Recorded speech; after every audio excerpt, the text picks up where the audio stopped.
Welcome to the Art of Balancing It All podcast, a podcast where we get real about the struggles of trying to balance it all from love, family, self-care, career, and entrepreneurship. Every 2 weeks, we'll talk to dope guests who will give you the goods on how to succeed in this thing called life. We are your hosts. I'm Pam Thompson-Smith, better known as The Firm. And I'm Titi Lyle Ellis, the ambassador of Buzz.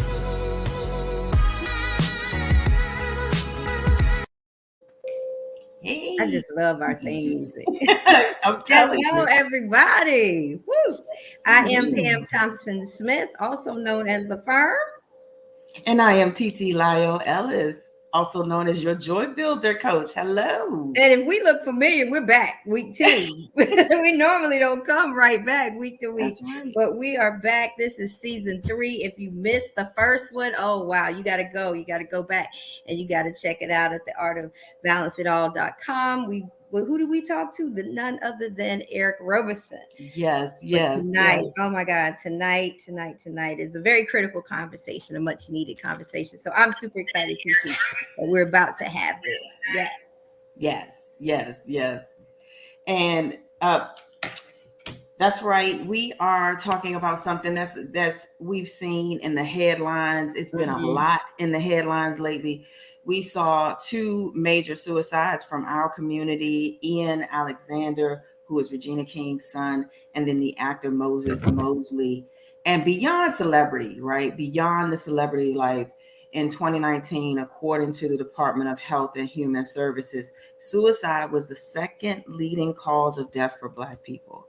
And when you look at Black men, it's 4 times greater than Black women. And so we thought it was important to truly take a deep dive and talk about, one, the challenges that are unique to Black men, right? And how we can support them. And as one of our guests who is coming on tonight, Dr. Preston Allison said, we don't want to get into the abstract, right? We want to get into the concrete. What can you truly do to help out our Black men? Awesome. Well, we're going to go ahead and unpack this hot topic, and we're going to start with just who you mentioned, none other than Dr. Preston Allison. Yes. Preston Allison is the CEO of PAG Associate, which focuses on social emotional learning. Before starting PAG Associate, Preston was a mental health counselor and a consultant in 3 major hospitals. That's 1, 2, 3 within the Chicagoland area. Peter received both his MA in inner city studies and a BA in communications, I like that, from Northeastern University. He has worked with different programs concerning behavior, health, and social emotional learning techniques. His work has expanded over 25 years, and he is recognized as a leader in the mental health field concerning the ability to work with children and adults on social emotional health. His teachings have empowered those who are developmentally delayed due to trauma. Dr. Peter Allison Jr. is known for his unique ability to break down everyday words, and you're going to hear some of that tonight, which can be used to create a better system for navigating life's day-to-day moments. His passion for well-being of others is inspired in his latest book, and we're going to let him tell you all about that. Without further ado, let's please welcome Dr. Preston Allison to the show. Yes. Hello, thank you for joining us. We can't hear you. Thank you. It's such an honor, a privilege, and a pleasure to have this opportunity to talk and to dialogue with you. How are you all doing? We are doing great. We are doing great. Thank you. Fantastic. Yes.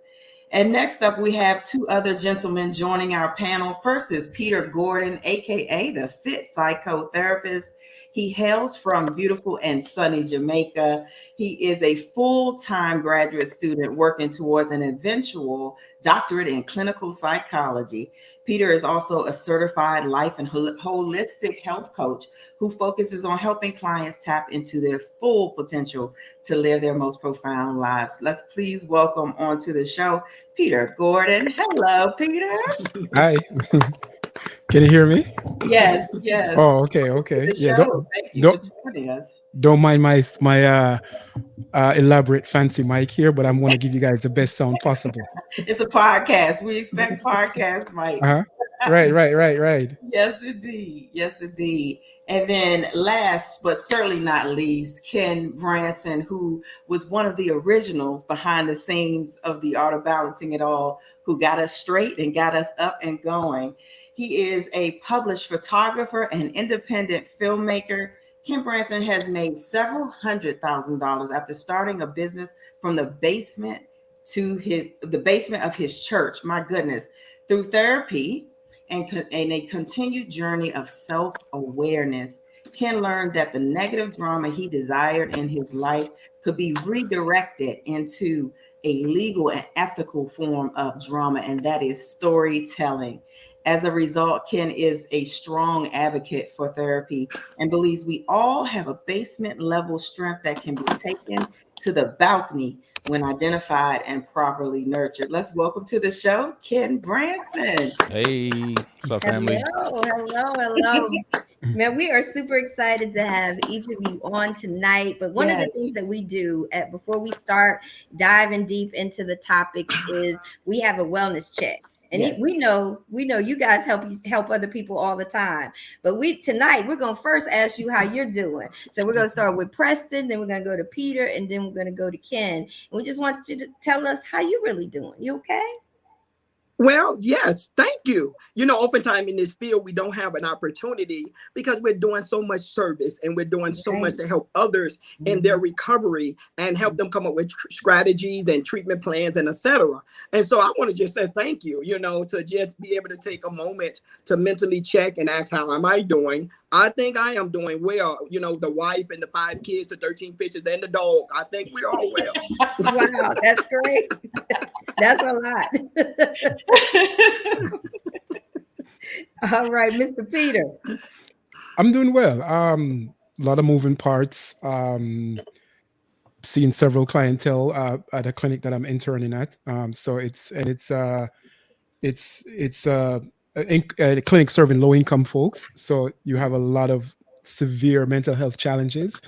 So processing that, so a lot of case notes and so on and so forth. So outside of dealing with that, in an odd way, I'm able to compartmentalize and sort of leave that at the office and be able to enjoy my 6-year-old, So yeah, I'm doing well. All right. And Mr. Branson. I like to say I'm living the dream. Hey, that's right. That's an amazing thing, right? Right. Like life is good. I can't complain about nothing. So that's all I got for you right now. Okay. All right. Well, we're glad that you all are doing well. We're excited about this conversation. Before we get started with the dialogue, we wanted to encourage our audience to ask questions you may have.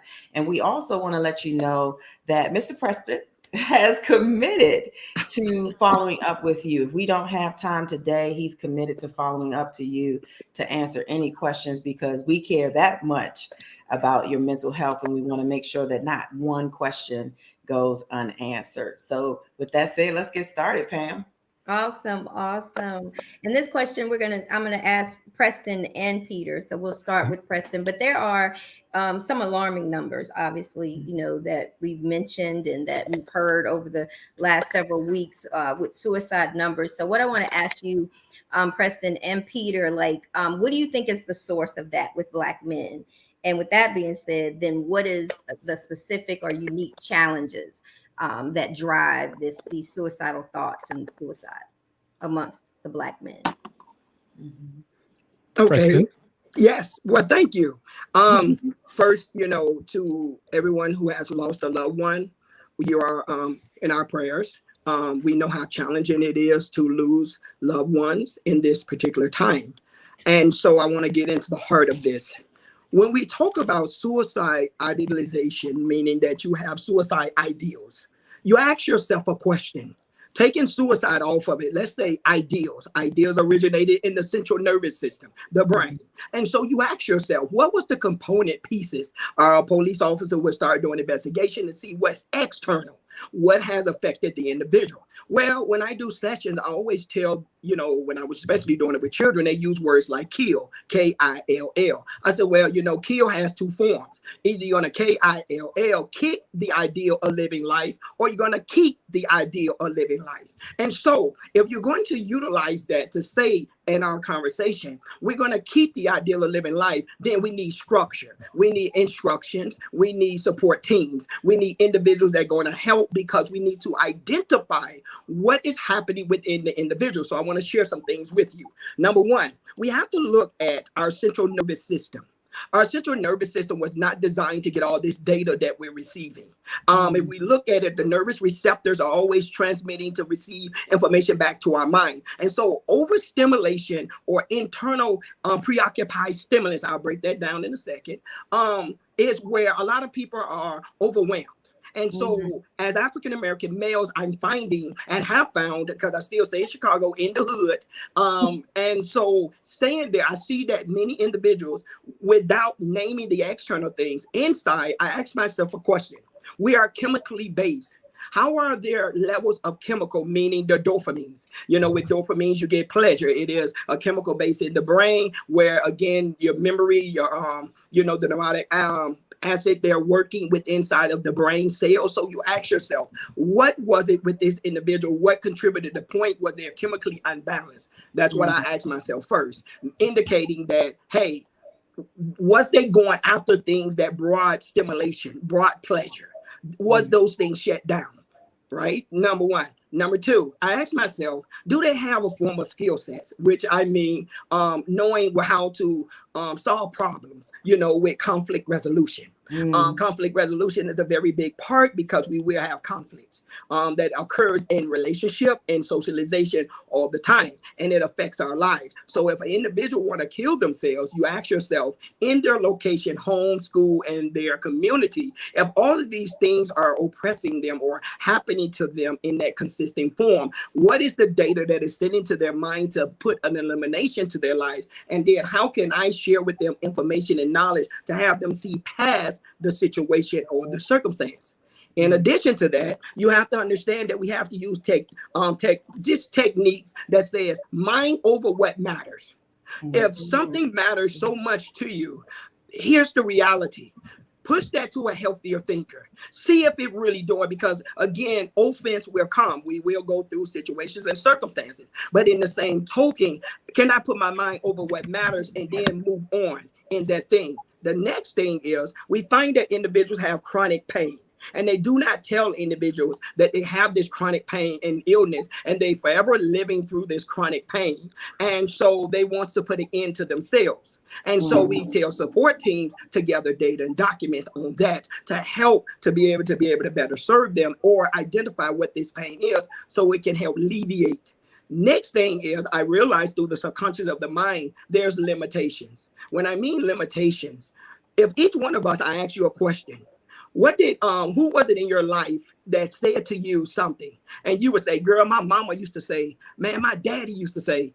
They are your point of reference. When individuals do not have enough point of reference in the mind or the psyche, it is when situations or circumstances happen from an external standpoint, it will affect them tremendously.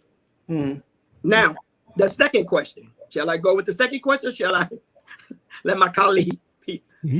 Well, we do want to get some feedback from the others as well on that one. Yeah. Can you tell me what the second question was again? I was so enthralled by Mr. Allison's eloquent speech pattern that what is the source? What do you think is the source? Yeah. That's a very, very good question. I don't know if it's particularly a source or it's a variety of things, right? Yeah. What is it, Dr. Allison, sir? You know what? I'm working like you is on the PhD level, but I have inquired that name among my colleagues, and I haven't even accomplished fully yet. But I guess they're seeing something and predicting something for the near future. That's right. So we can unofficially call you for now. We can call you Doc. Yeah. All right. So we'll call you Doc. So what the good doctor was alluding to, which I liked, was the whole notion of there's a physiological aspect, which is there's the biological aspect, of course. There's the psychosocial, and so bring all that together. When we say biopsychosocial, you're talking about an individual who doesn't have perhaps is under tremendous stress. And as the doc says, the body's system is not designed to handle that much stress chronically over years. And it's oftentimes compounded over years and starts in early childhood. When that is happening in early childhood, you're getting developmental issues now, right? And so then that impairs so many different functions. Many are coming from broken homes, some are not, but still you have that chronic stress combined with inability to process things long term. So I think that's some of it. Another thing I think we don't often talk about, which is a big thing of mine, is I'm really into existentialism, which is all about finding meaning in life, right? Meaning and a purpose to life. When you think about someone that decides that their life is no longer valuable, that's a person that says my life no longer has meaning, right? There's a very TT hears me quote him a lot. There's a psychologist named Viktor Frankl, wrote a great book called Man's Search for Meaning. And what he talks about is this whole notion of he was a Jewish psychologist or neurologist, and psychiatrist that was in Auschwitz. And he talked about being in this concentration camp and still trying to find meaning, even though he was always on death's bed, right? He was right at death's door all the time. And so what I'm driving at is, for a lot of people, outside of the chemical issue, there's loss of meaning, right? So those are the combination of things, I think, over time. But again, it's not just any one thing. Again, it could be chemical, it could be psychosocial.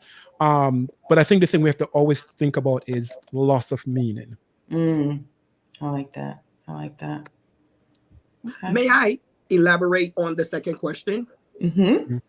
Okay, thank you. Absolutely. What is the source? Okay. Now, again, remind you, as Peter, thank you. It's not a direct answer because we all genetically made differently, and through our genetic makeup, again, what happens to one can overcome what happened to another one, that other one will internalize. But we just want to share with individuals to see it from a different standpoint or a different perspective. And so in that, I was looking at that question, and the first thing, as an African-American male who was born in Mississippi and moved to Chicago, I realized that the battle or the struggle, because there are teaching that came through our generational teaching about oppression of the African-American male in America. And I realized we have all, from the external standpoint, have acquired perseverance, endurance. We have acquired skill sets that make us go against the opposition. That is a norm.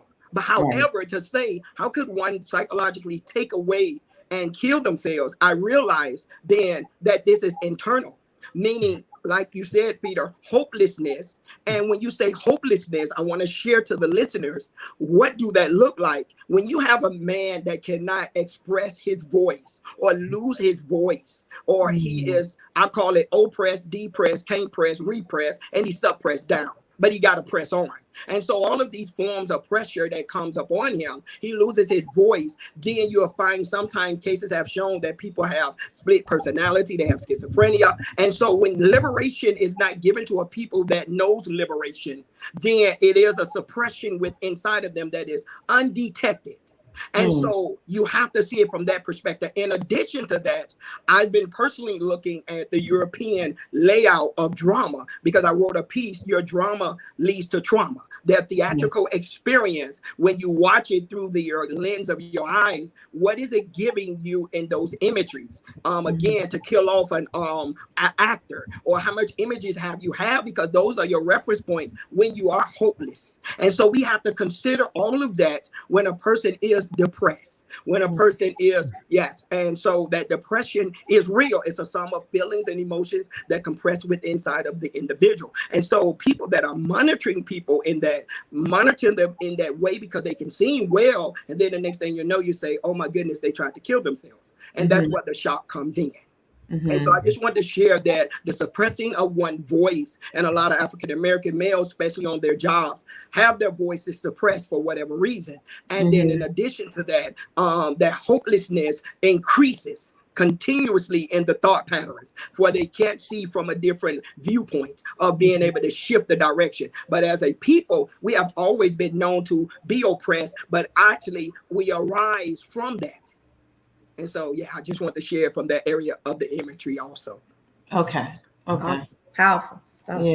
Yeah.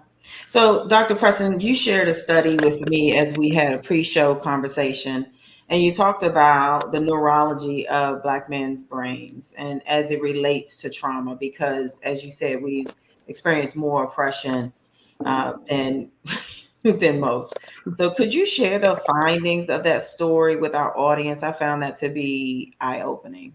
Yes, ma'am. Thank you. Yes, we had a very candid conversation, and I want to thank you. You had an opportunity to pull out of me a lot of things in that conversation, and thank you. That's all I can say. You know, they oftentimes say iron sharpens iron. Yeah. Before I just directly get into that, I have to give the listener an understanding. Is that okay? Mm-hmm. Okay, so I want to look when we're talking about the study of the neurologist studying the brain, and we're looking at PTSD, which is post traumatic stress disorder. Yes, post traumatic stress disorder. We have to look at it from several positions. Number one, I want you to look at it. It originated in 1980, actually 5 years after the war, the Vietnamese War. It took 60 months for them to discover that, these people was affected tremendously because of the imagery and because of what they're experiencing. And so what they experienced, and so they started diagnosing individuals around 1991 with PTSD. So it's pretty much a young, diagnosis when it come down to psych. And so, what is that? Matthew, he was actually speaking about it. Daniel B. Barks, he's an MD. And so they were speaking on these matters concerning it from that perspective. Now, here we go. You have to understand the African-American male has been through more wars than the 4 wars that we know of. The 4 wars that we know of is World War II, the Vietnamese War. We know of the Persian Gulf War, which was I think about 42 days or something it ended, as well as the Iraqi War. That's 4 wars. So then you have these individuals who you're studying that been through these wars. However, the African American has been through more wars than that. Actually, I call 7 of them that was just tremendously in the fact of just hearing about them. Number one is, again, let me give you the 4. The 4 is the World War II, which was in 1939, the Vietnamese War that was actually in 1955. And then we had the Persian Gulf War, which was in 1990. And then we have the Iraqi War that was in 2003. Now, let's put some variables in that when it comes down to African Americans, because we're still talking about PTSD, postpartum traumatic stress disorder. Now, here we go.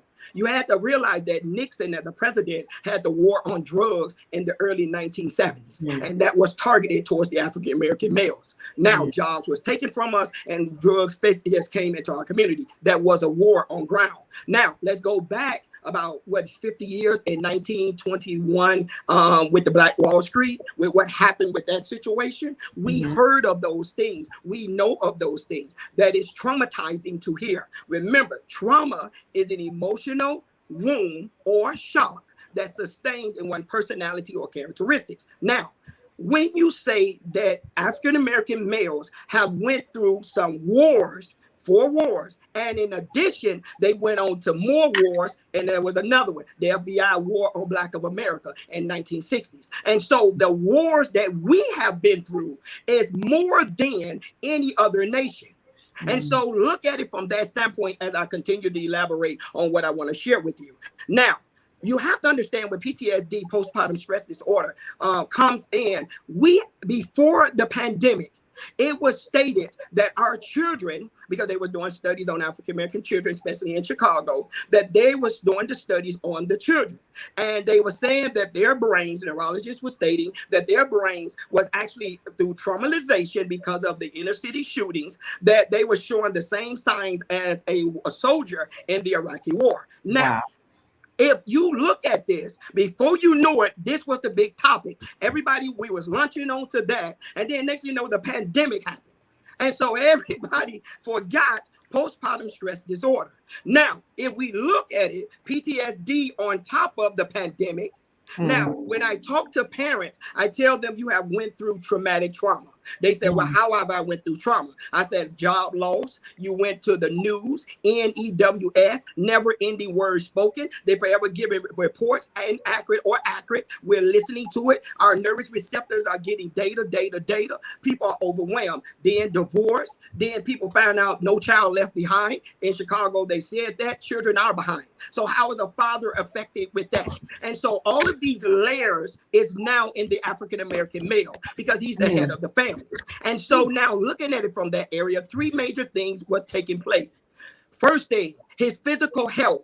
His physical health taking place because, again, when you're going through an emotional shock, you're not eating healthy. I know some of my colleagues are going to speak on that in a little while. In addition to that, their mental stability and stableness, meaning that they was preoccupied, racing thoughts, and not dealing with the now, N-O-W. And because they wasn't dealing with their now, then they turned to escapism. In addition to that, then the qualities of their life, meaning socialization, was affected. So when they did this study on the children, I looked at the time frame when they did this study out of the Chicago Center of Youth Violence Prevention in the University of Chicago. They did a study around in early 2011. And so I did the math because in my world, two things don't lie. Truth don't lie and the numbers add up. And so I looked at it and I said, well, if a young man was around 17 in 2017 and they did this study on him, which they did because they branched from young men that were like 17, but what about 15, 16 or 17? The long story short is they became adults right now in 2022. Now, I started looking at the numbers that said during that time, it was like over 1,700 in Chicago that was killed. Well, when a teenager is killed, he or she is affected by multi other individuals that had a relationship with them. And so how is that affecting them? So I started looking at the data and the numbers on that and realized they can't get African-American males to do a study directly on, but through the children as they grow, we now see that what is taking place is that they have let's say, for instance, their thoughts and their memories are affected because they keep reliving flashbacks. I saw children with traumatization and they was having flashback, whereas men's reported the same thing. Irritation, agitation. Women's was reporting that when they say the most simplest thing to their mate in our statement, we were finding that the man snapping like a turtle because he can't handle the topic of discussion. And so all of this was just a simple this layout of he has post-traumatic stress disorder. He has grown, but yet and still he haven't dealt with the unresolved issues of his or her heart. And so African-American males have found in this area that this is one of the biggest things and the biggest challenges. And so also in the University of London, there was a study, you can actually Google this one, where they actually had the brain of a child and a soldier. But you have to understand, if we didn't went through 7 wars, 4 of them we knew about on a global level, and 3 of them was targeted directly to us. How have it affected the psyche of the mind of African-American males who has been targeted? Wow. Awesome. Good stuff. We're going to continue to unpack some more alarming numbers. The information that I'm getting ready to share now came from the Psychological Association, and they shared that depressive symptoms among Black people are more disabling, more persistent, and treatment resistant than they are among white people. And Black men are not receiving the help that they need for these problems. For example, only 26.4% of Black and Hispanic men are ages of 18 to 44 who experience daily feelings of anxiety and depression actually get help or use mental health services, compared with 45.4% of non-Hispanic white people or men with the same feelings. So I'm going to talk to you, Peter, to kind of expound more on whether or not, I know you've shared this with TT as well as Dr. Preston, where you don't feel that European psychology really, their methods don't necessarily work for our community. So if you could expound on that. Well, let me expand a little bit even further on what the good doctor said. He mentioned post-traumatic stress disorder, right? Mhm. Which goes back, we can say, to World War II, World War One. But let's go back even further, right? Let's go back to 1619, right? And what was that? Start of the first enslaved people brought to America. Mhm. There was a psychologist, I cannot remember her name, I wish I knew, but she coined a phrase called PTSS, post-traumatic slave syndrome. And she argues that type of trauma starts from back then, right? So what you have is a group of individuals where trauma has been passed on from generation to generation to generation, right? So it started from when their ancestors were grabbed from the west coast of Africa somewhere, right? Transported for several months in deplorable conditions. That trauma then gets passed down to their children, their grandchildren, and it keeps going, and it just keeps going. Then you have the systemic setup where those individuals are then marginalized, right? Now, all that being said, when you think of medical research, which also includes mental health research, it's always most often, at least back in the day, most modern psychotherapy, most modern therapeutic modalities are based on white Anglo-Saxon males, right? The dominant ones: cognitive behavioral health therapy, existentialism, humanistic theories. They're all based on the subjects were often all men. So forget about even being a woman. You weren't even included in that. It was all white Anglo-Saxon males. So what you have is a system that is set up that doesn't fully understand. It's just recently you're getting a whole thing called multicultural competency, right? But even then, it's still based on, let's understand this black person or this Hispanic person, but treat them as if with a European-based modality, right? I'll give you a perfect example. So I studied this a while back. I was really fascinated with it. It was the Rwandan genocide. And in Rwanda, they flew in these European psychologists, and they sat in dark, typical rooms, sat across from this individual, tried to talk to this person, and it just didn't work. Eventually, the government kicked them all out. Why? Because they did not understand the nuances of these people, of the culture. Which black person, wants to be in a dark room with a random European talking about Sigmund Freud, right? Didn't work. Those individuals, there's music playing. I tease TT about her sage all the time, but there's some sage burning, all this good stuff, right? Right. And so what I'm arguing is that until there is a modality that comes from a perspective of the African American experience, right? That truly comes to the African American experience, what you're going to have is band-aids that you put on the problem, right? How do you solve that problem? Well, maybe you've got to get more therapists of color, right? It was like only 4% of total clinicians are black. Of that 4%, maybe 20% are male. So it's a pitiful representation. Yeah. So it's so important to see yourself. It's so important to see yourself when you're going to therapy. Right, absolutely. So the European model, I don't want to say it doesn't work. Let me just be clear in that. What I'm saying is it doesn't answer all the questions. It doesn't take into account, listen, I'm a black male, but at the end of the day, I had a different experience growing up. I grew up in Jamaica. I came here when I was 20. I'm still very much a Jamaican male, right? So even though you and I have black skin, our experiences are different. So I have to understand the African American experience in order to. It's not a monolith. Does that make sense? Yeah. So absolutely. that's where I say that the traditional talk therapy, you have to find a way to adjust it that makes sense to this individual. You have to meet people where they are, and I don't think we often do a good job of that. Yeah.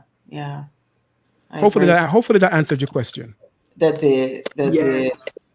Can I elaborate too also? Yes, absolutely. In addition, because that was magnificent, Peter. In addition, I have to speak of my experience in the mental hospital. I'll never forget, we were sitting down and a European young male, he's a great guy, got out of school. And in his writings of documents of observation, he said that this young lady was hearing voices. Whereas it was two individuals, me and another one of my colleagues who was African-American descent, know that this young lady do not suffer from internal preoccupied stimulus. We said, well, how did you come to this conclusion? He said she was doing this. And so in his mind, he thought she was saying, voices, stop talking to me. That was Voices. that weave. Her. Yes. That weave itching.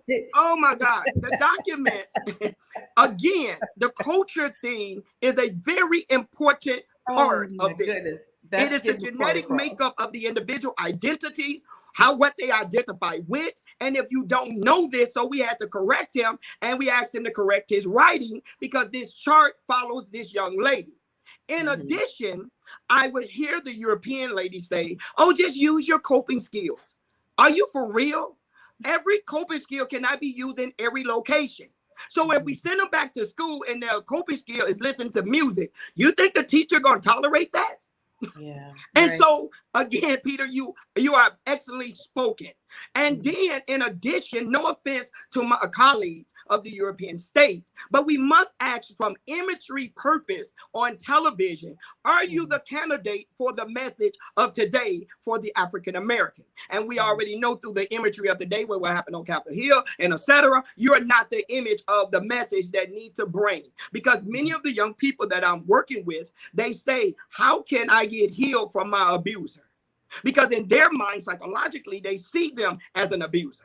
And so we have to understand, in addition, because I'm sharing something now that I'm trying to get research on, is that this whole drama thing that we have embraced so candidly on television, but never shows end results of how to problem solve. And so if these imagery is in the mind of our children, because it was oftentimes stated when they watch certain television, they try to mimic or become that which the imagery portrayed. And the European is caught up in their theatrical experience, because usually when they was offended, they became very theatrical.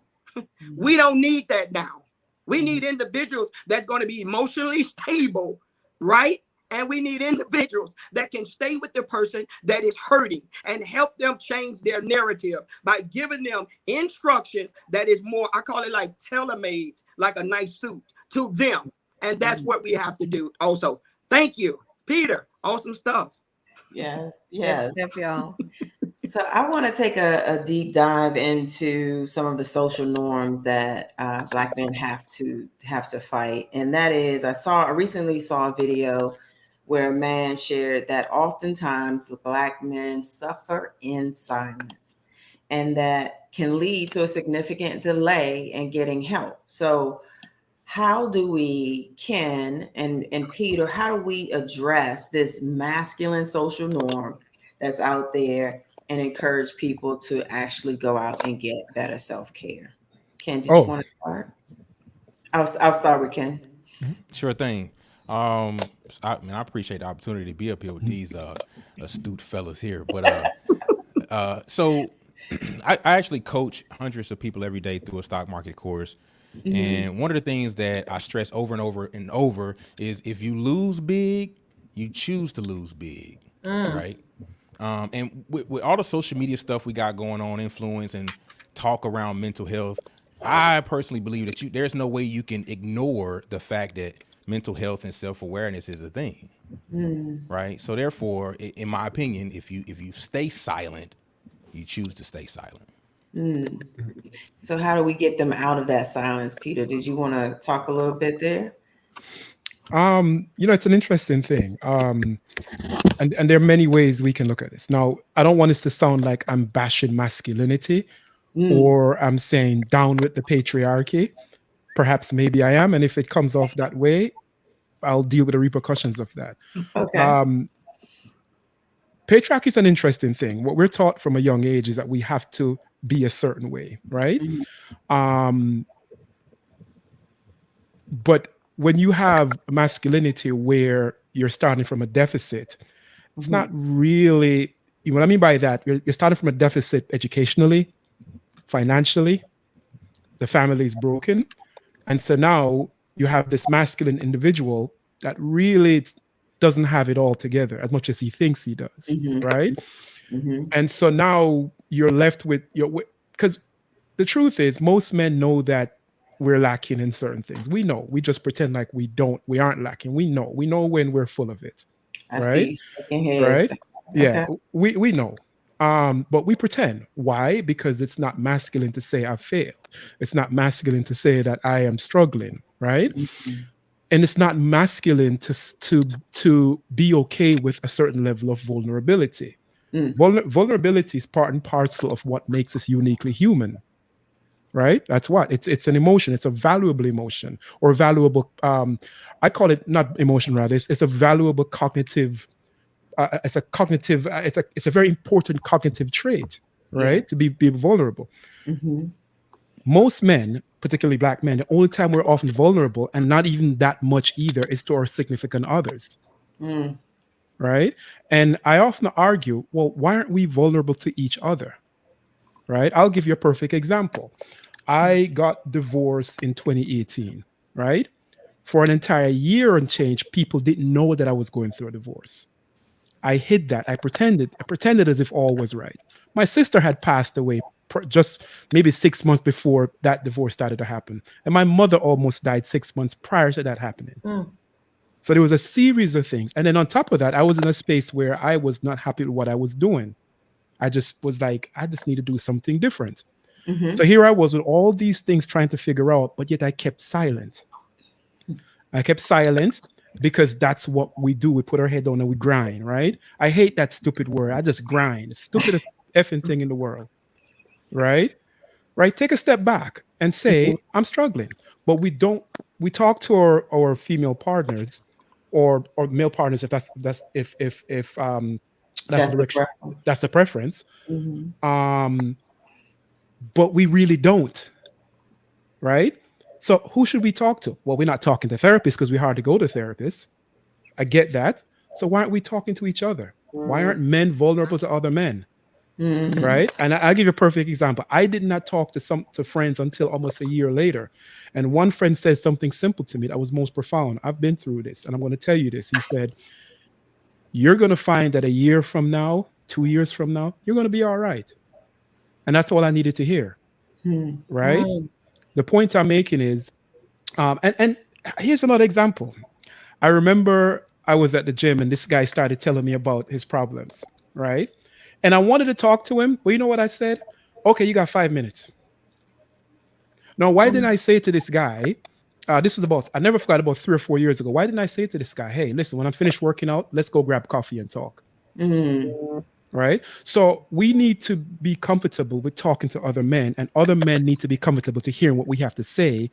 And sometimes shut the hell up and just let us talk. Just let us work through it. So I don't know if that answered your question, but I Yeah. think a big part of it is really the fact that we aren't vulnerable. I know I didn't do it for years. I pretended as if somehow I was strong, but in many times I was falling apart. Mm. Right now, falling apart is relative with people. Falling apart may not.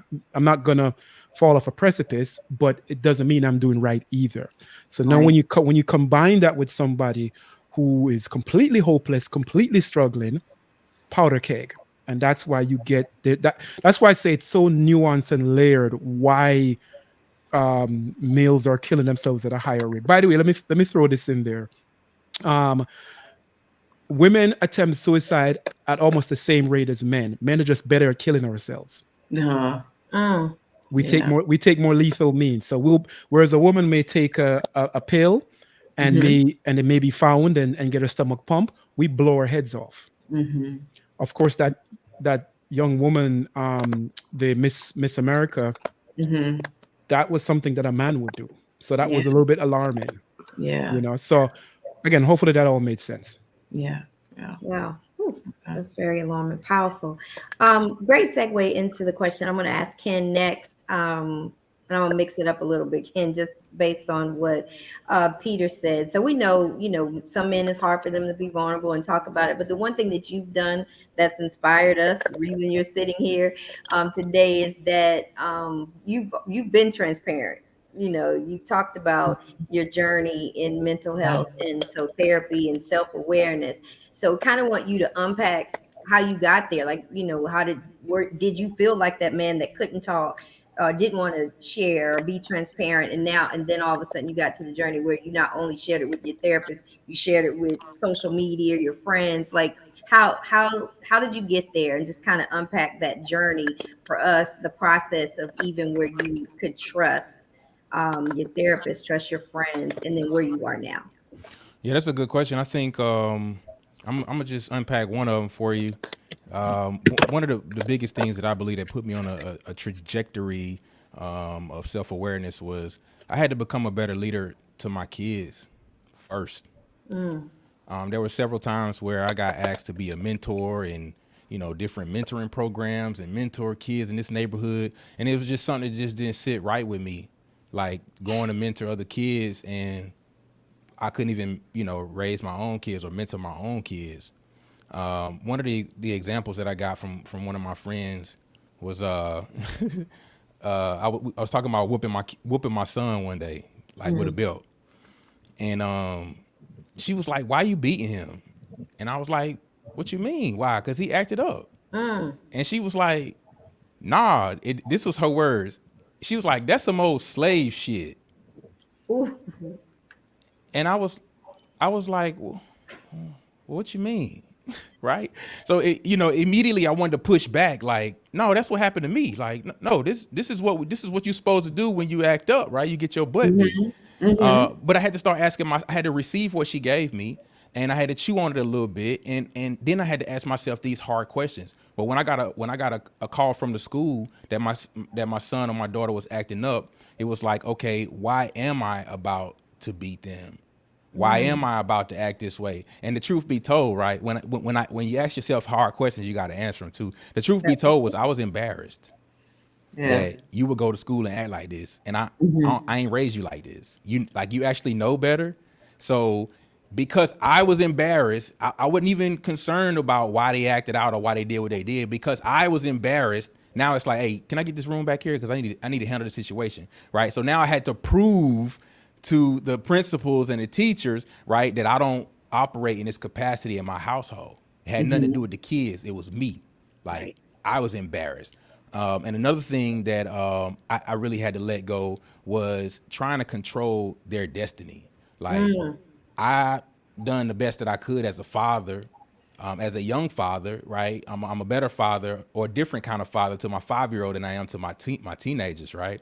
I get that. But I can't control their outcome, nor can I be the one to teach them everything that they are supposed to know in life. But once that switch kind of went on and went off in my mind or in my brain, I was able to live free. I was able to be more transparent with them. When they made mistakes, it was like, hey, let's talk about this mistake. Like, what did you learn from it? And do you plan on doing it again? Like, what could have happened? What could some of the worst case scenarios be? And that's how I really live. That's how I raise my kids, and that's how I really live my life every day as well. If I may interject something here, I goes back to that point I made earlier about being honest with yourself. What Ken said was, looked in the mirror and I realized maybe on certain things I was failing. Right? There's a certain level of, I say vulnerability with others, but there's a certain level of vulnerability with yourself. Right? Call it self-awareness, call it just being real with yourself. And I think that's a big part of the issue. It's like, it's such a big umbrella of what things trigger things, right? But it's a legion of men who I don't know if are being fully transparent and honest with themselves.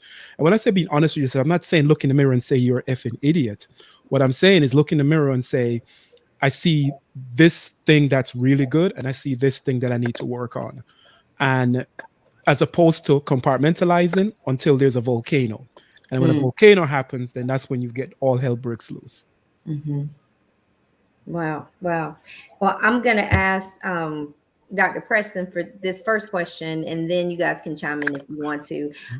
You spoke with, and this is in the pre-show, about the nurturing of our men, right? And that some men haven't learned certain aspects. So we talk about men that talk about sports and being a provider and all these other things. But there's a spiritual side that you feel that's not being nurtured. Can you expound more on that? Yes, thank you. When you look at a human being, we have a body, According to the dictionary, one of the third definition of depression is to lower one's spirit.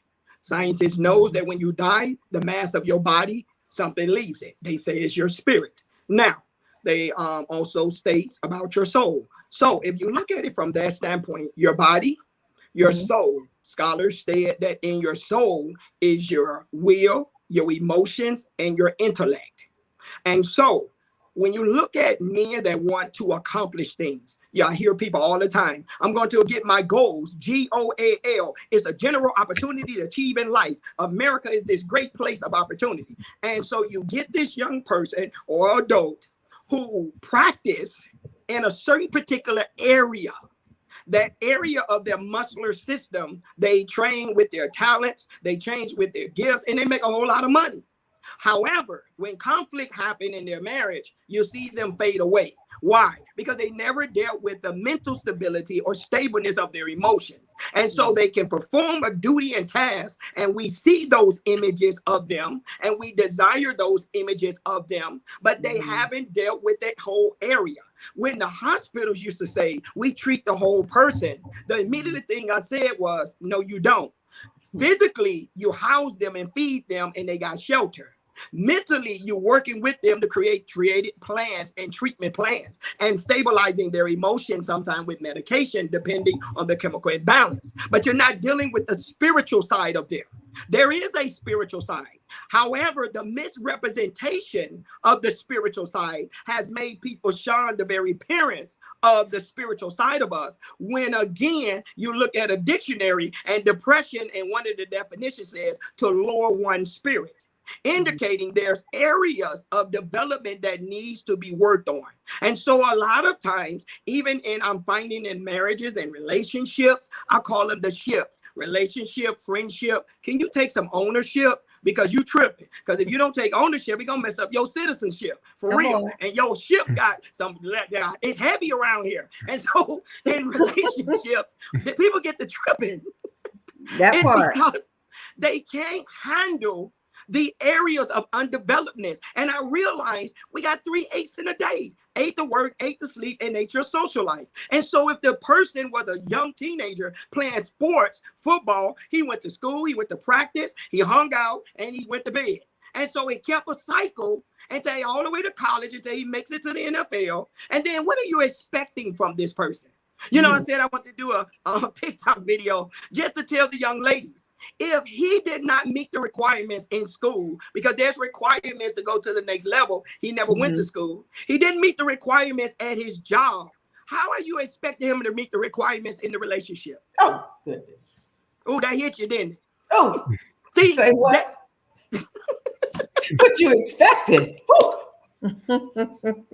That's a whole nother show. Oh, I told you, you tapped into something. You called me. I told you I was minding my business. Man, we can talk another hour on expectations.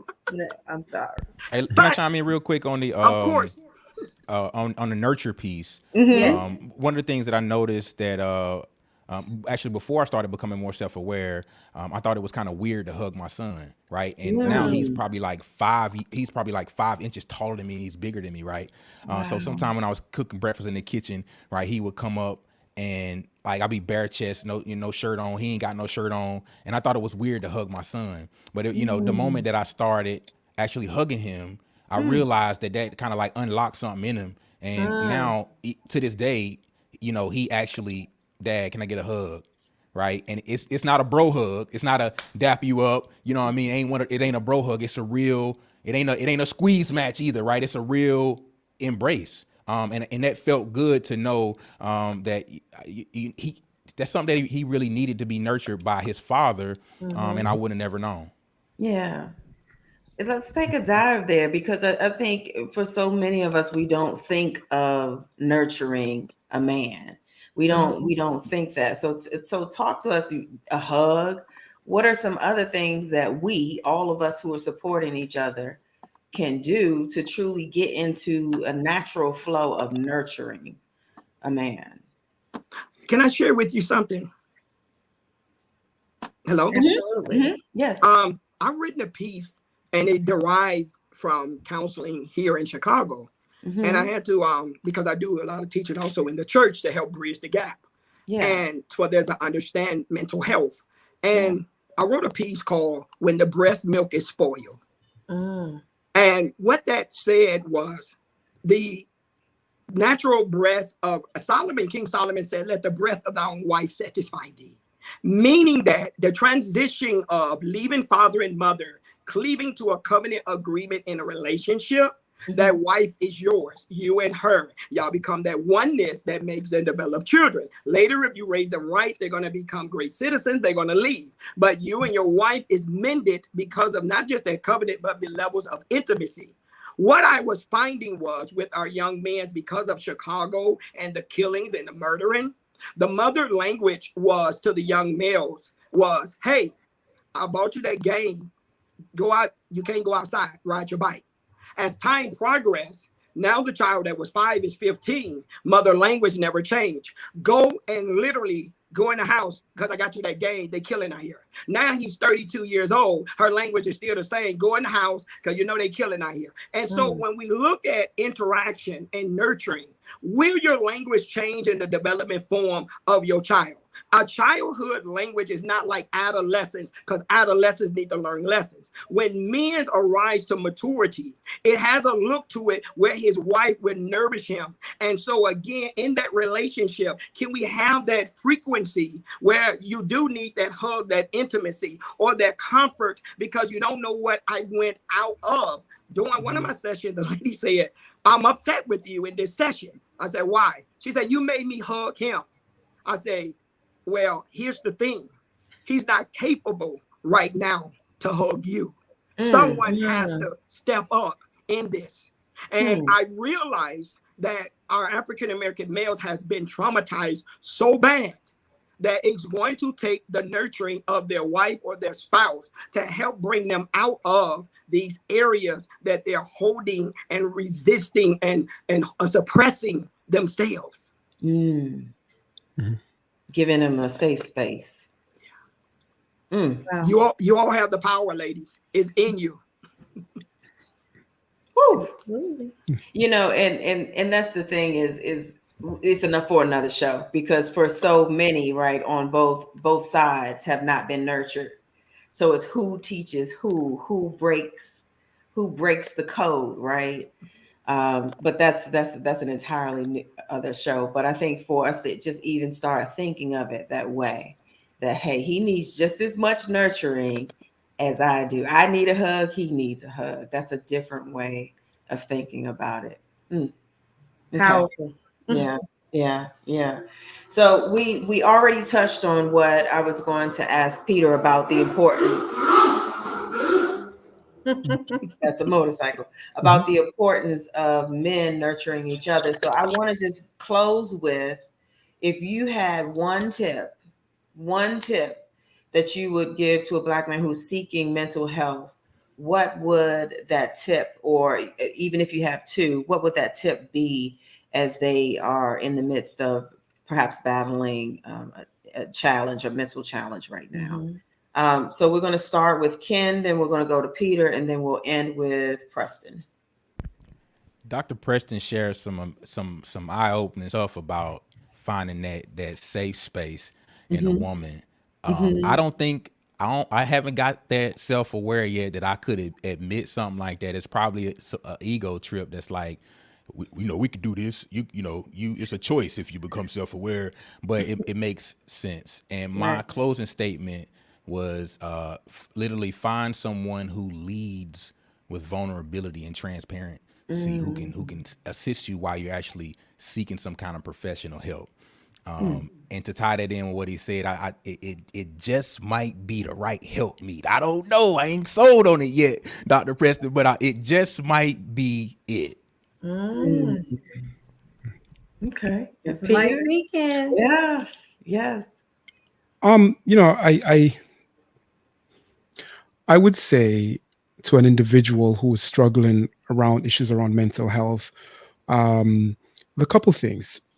Starters, if you're having suicidal ideations, talk to someone right away. Call the suicide hotline. That's That's a given, right? Because sometimes just articulating your thoughts makes you realize, well, what exactly am I tripping over, right? That being said, though, I think the big thing I often tell people is find a purpose to your life and understand that your purpose, your meaning to your life is seasonal. It's not static. We get stuck on this idea that we can only skin a cat one way. We're going to go to college, and if I went to law school, I must be a lawyer. That's okay. No, you don't have to. There's, or if I grew up around a bunch of gangsters, I have to be a gangster. Right? Your purpose evolves. Your purpose changes. Be okay to change with the season with your purpose. Right? Again, have meaning to your life. There's a guy named. I'm a super nerdy guy here. I quote this guy named Friedrich Nietzsche. He's a German philosopher, died well over 100 years ago. And he said this really simple phrase: he who has a why to live, can bear with almost anyhow. And what he's simply saying is that when you have a purpose, an idea, reason, what did Mark Twain say? The day you're born, the two most important days in your life, the day you were born, the day you find out why. That is legitimately why. That is the most legit thing anyone can repeatedly say to themselves, right? Life expects us to continually find what our purpose is, why we're here. When you find it, be okay that it may not be what you expect it to be. It may evolve, right?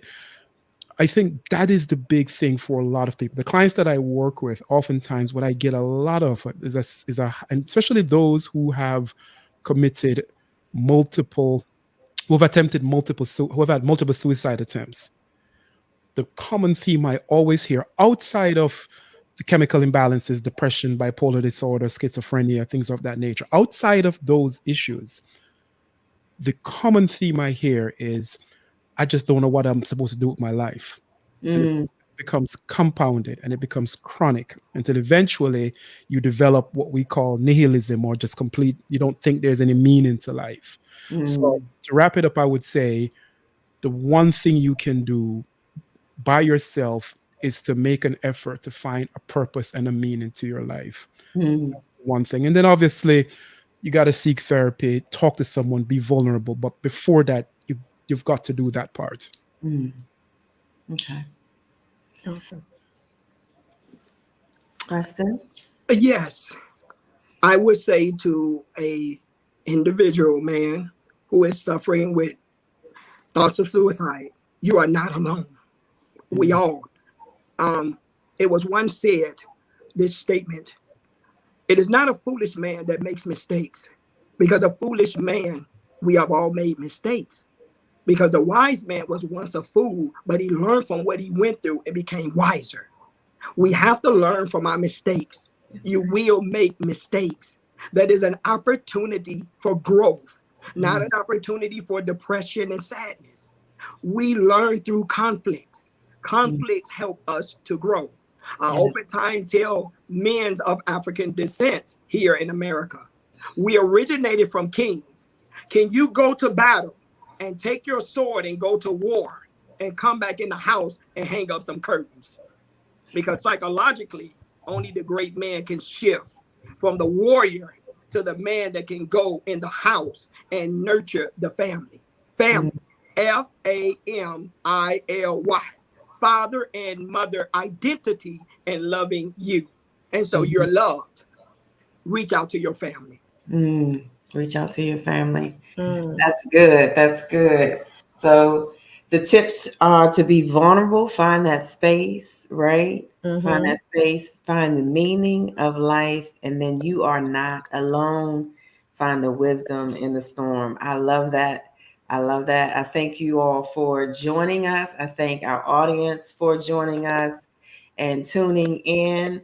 Thank you for joining us this week on The Art of Balancing It All. And if you want to get this episode or other episodes, you can go to theartofbalancingitall.com, where you can join our tribe and get notices and other favorite things on our podcast platform.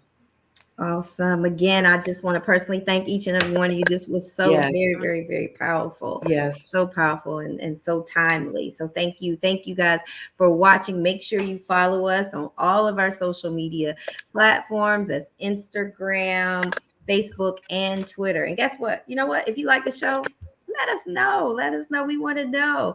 We want to know. And so we look forward to coming back in 2 weeks. That's right. We'll see you And we soon. didn't get a chance to have the fellas share how you can get in touch with them. We're going to take a quick round to make sure that you know how to get in touch with them. And we will also add it to the artofbalancingitall.com. So, Ken Branson, how can people get in touch with you? I'm on Instagram. Finally, I'm back on He's basement back. to balcony, right? And I mean that's it for right now. And of course on Facebook as Ken Branson. That's all I got for you right now. Okay, Peter, how can they get in touch with you? Just on Instagram at the fit psychotherapist. Okay. And Preston, how can they get in touch with you? Well, they can get in touch with me on Instagram under PAJ Talks About, because I think I got a lot to talk about, as well as on Facebook under Preston Allison. I have 2 pages. And then also, my mother is 70 years old, so she had me to stand with the ministry. So I'm under, Divine Power of Holiness Church with her. And so she's ministering, and I'm right there with her 70-year-old self, making it happen. Okay. Awesome. Love Preston, it. I also said you were going to give the name of your book and where to find it. Okay. You're referring to me, right? Mm-hmm. Yes. Okay. So prophetic counseling, setting the captives free. It is on Amazon, and that was written to the church because, again, you had a lot of people in the congregation, and all they say, all I need is King Jesus, which is not accurate. We need each other. We help us one to another. And so, in the design of the book, I was showing them that the counselors was all through the Bible, even in the days of Moses. So it is a great read, especially of those that's looking to go into counseling and be able to tap into people from a spiritual base. Because I use the Old Testament as well as the New Testament. I use terms in Hebrew as well as in Greek. For you can know these terms because of so many people are always saying nobody's perfect, which is not true. It's over in the Bible for 30 times. And so again, what does perfect mean? Matured, complete, or developed. And so again, are we mature? Are we complete, or are we developed? The other book, which is The Parent's Job, PARENTJOB. It means prepare action to recognize emotion the next time. Teach them to do their job, JOB. Teach them how to jump over barriers so they can keep living this thing called life. And so, unfortunately, this is a manual. I teach because I do sessions. I'm on my way back down to Mississippi to do some sessions. Here in Chicago, also do sessions with Chicago Public Schools, with the parent meeting, because our parents in parenthood really having problem with their childhood children. And so, in addition, I have to keep going to the hood. And so... Thank you so much. I love it. So check out those books. I love the 2 themes. They're 2 things that our community certainly needs. And thank you so much for joining us. We will see you next time. Bye, everybody. Thank you, guys. Bye. You're welcome.